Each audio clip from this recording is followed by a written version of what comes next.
Good afternoon everyone, আসসালামু আলাইকুম। আজকে হচ্ছে ফ্রাইডে মানে আমার জামাই বাসায়। আর উনি বাসায় থাকলে দিনটা এমনিতে অনেক বেশি সুন্দর হয়ে যায়, স্পেশাল হয়ে যায়। পুরো দিন ওনার সাথে কাটিয়ে বাচ্চাদেরকে হ্যাপি রাখার জন্য চলে যাচ্ছি বাইরে। বাচ্চা আমার বাইরে যেতে এত বেশি পছন্দ করে, তো সেই জন্যই যাওয়া। আর বাইরে আসলে ওদের বায়না একটাই থাকে, খেলনা খেলনা খেলনা। সো চলে আসছি হচ্ছে খেলনার দোকানে ওদের পছন্দ মতো খেলনা নিয়ে দেওয়ার জন্য। তো ওরা তো একটার পর একটা ডিসাইড করছিল, আর আমার পছন্দ এই দিকে। যেহেতু বিবাহিত, সো বুঝতেই পারছেন এইদিকেই নজরটা থাকবে।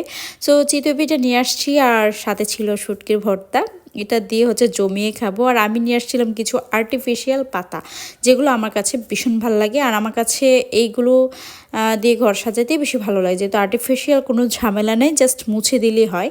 সো আপাতত আমি জানালার মধ্যে এগুলো লাগিয়েছি, কারণ আমাদের দেয়ালে এখনও রং করা হয়নি, সেই জন্য আমি জানালা লাগিয়ে নিয়েছি। আর আমার বেডটাকে আমি সুন্দর মতো রাতের জন্য একদম সেটিং করে গুছিয়ে নিয়েছি।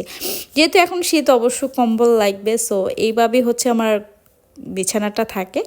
আর রান্না করেছি গরুর মাংস, আর সাথে ছিল খিচুড়ি গরম গরম। Bye bye.